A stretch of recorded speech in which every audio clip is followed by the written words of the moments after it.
After playing more than 100 hours of Metaphor Refantazio and doing almost everything you can possibly do, I can confidently say it is a near flawless game.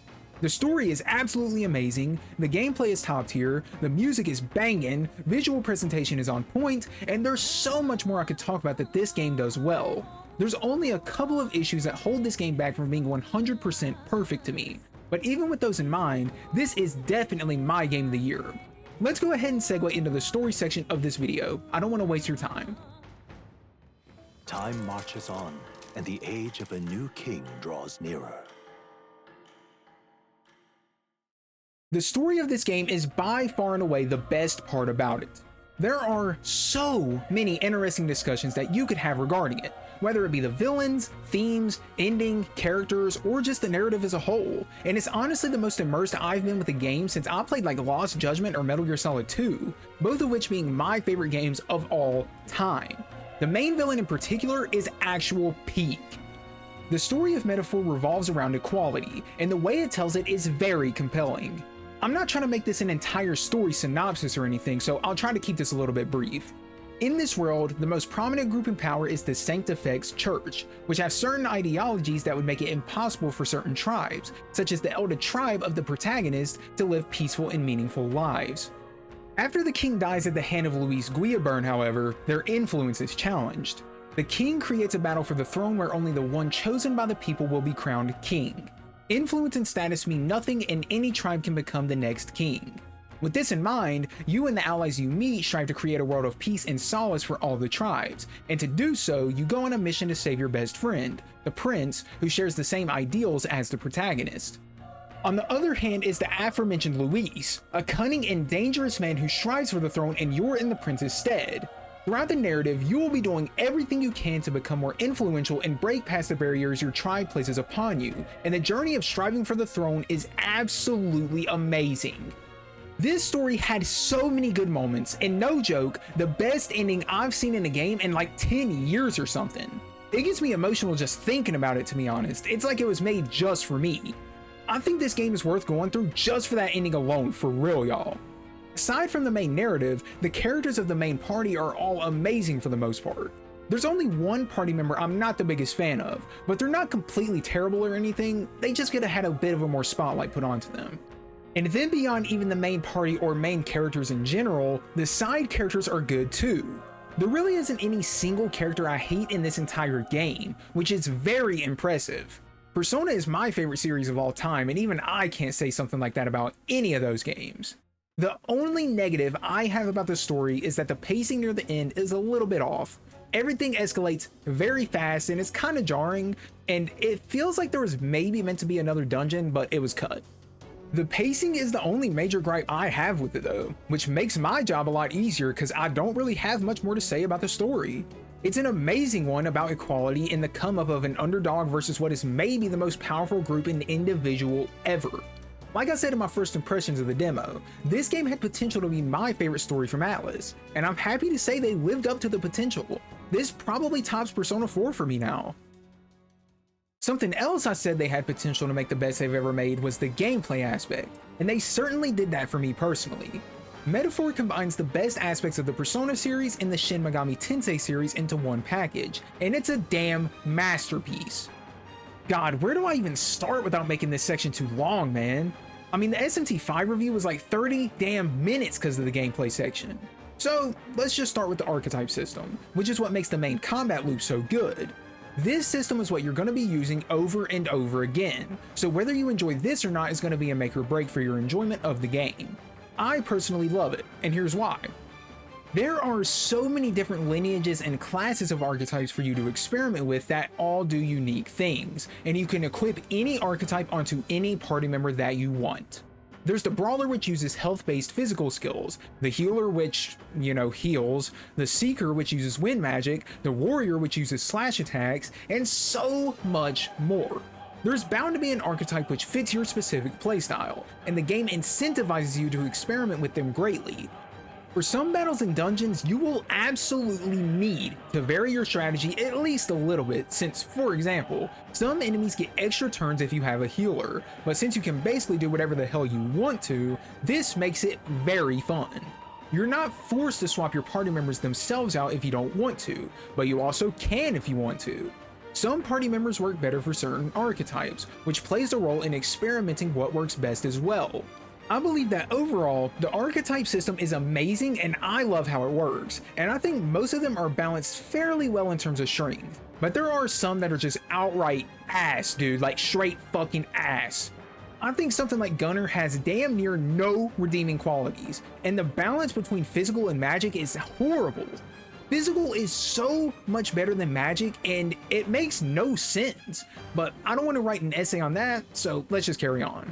The other main part of the combat of Metaphor is the press turn system, and the SMT fans out there will be well familiar with this system. Press turns are indicated by these little things up here near the top left of your screen, and each one of these indicates how many turns or actions you have left. Hitting weaknesses and getting crits only take half of one press turn, so it really incentivizes you to counter the enemies with specific archetypes. The enemies also play by this system as well, however, and tend to have the same amount or even more press turns than you do, so figuring out how to minimize the damage taken is key to succeeding. It's a fairly simple system once you get the hang of it, but the thing that adds some depth to it is the synthesis skills.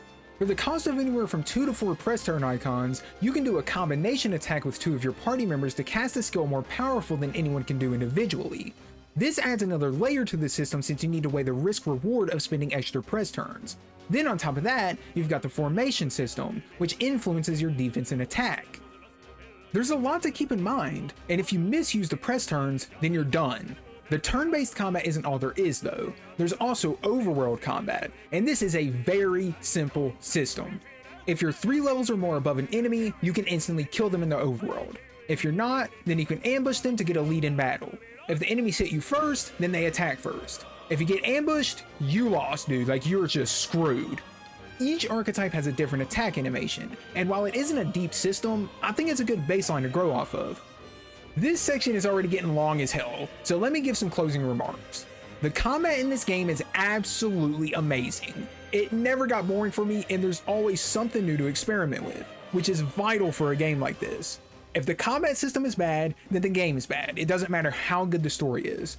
That's my point of view anyways. Overall, I have no complaints with it, and I think most players will enjoy it. The combat isn't the only thing that goes along with the gameplay though. There's also social sim aspects, so let's go into that. This section will be short, since there's not much to say without giving spoilers. In between the dungeon crawling and combat, you'll be doing other things in the overworld, and most notably in this case are the bonds with your followers.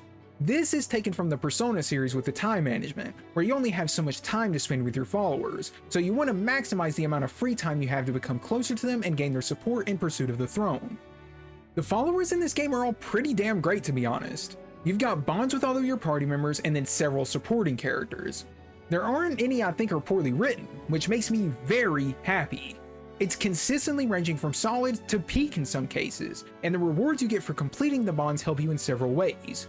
For example, maxing Maria's bond gives you extra XP in battle. Very, very broken. I would also kill anyone and anything if something bad happened to Maria. Don't fuck with me. Okay, we got past the gameplay section without me making it hella long, so let me give myself a pat on the back for that one real quick. I'm very proud of that.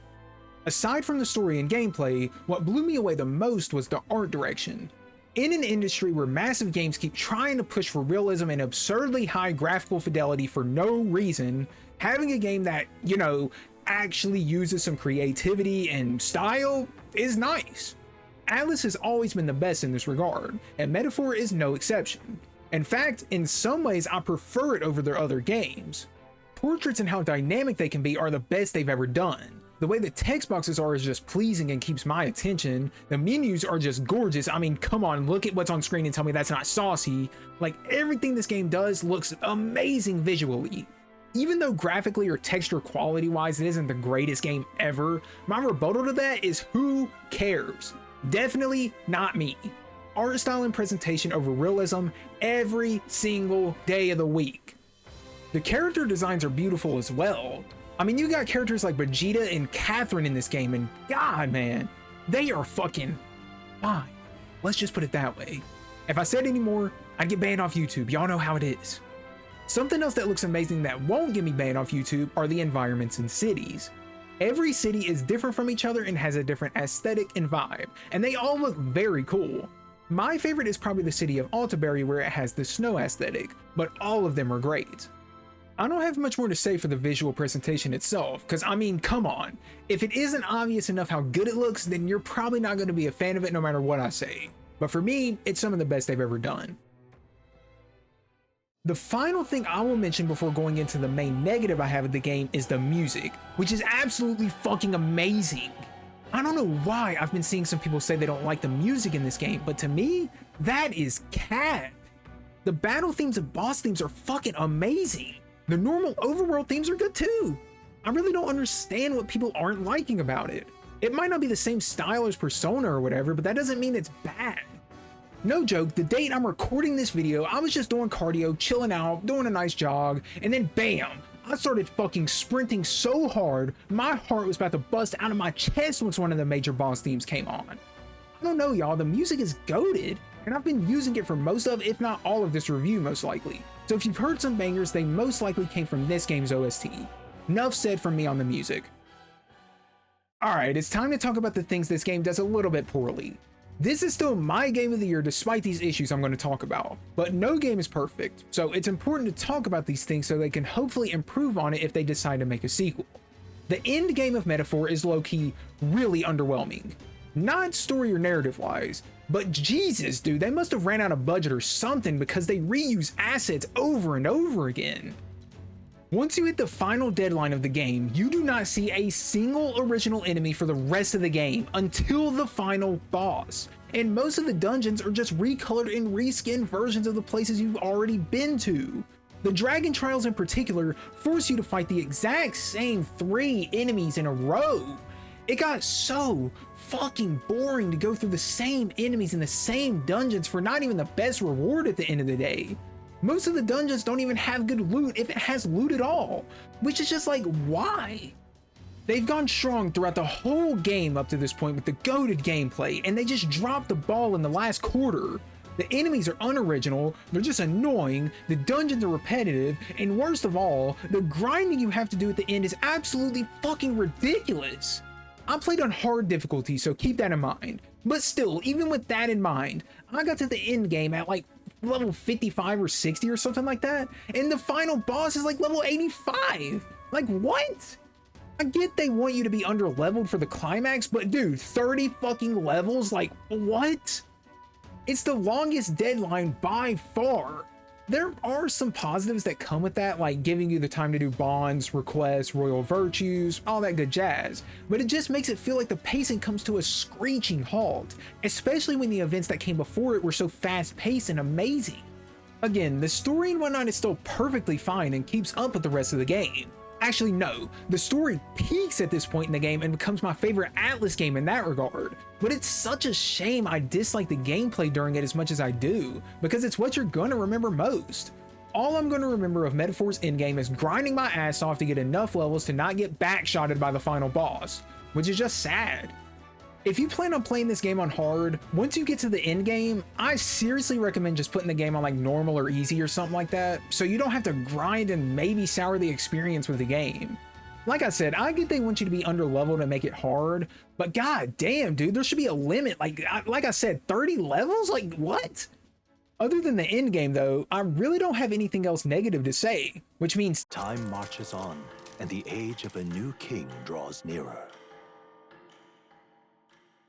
Metaphor Refantazio is by far my favorite Atlus game, topping even Persona 4, which previously held that title, and it's among my top 5 games of all time. No joke. Even with the in-game flaws, I think this game is a borderline masterpiece that everyone should at least give a shot. Play the prologue demo at least and see what you think about it.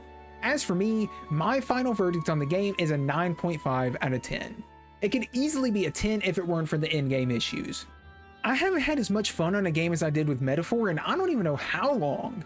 Not even Persona 3 Reload had me as engaged, and that's really saying something. How do y'all feel about Metaphor after watching this review? Do you plan on buying, not playing it, hate it, love it? Let me know down in the comments. And if you enjoyed, please feel free to drop a like and a subscribe. It helps me out a ton and you can have a free cookie on your way out. Here you go, homie. It's been your boy Yandere Gogeta, and I will see you in the next video. Peace out everybody, and have a great day.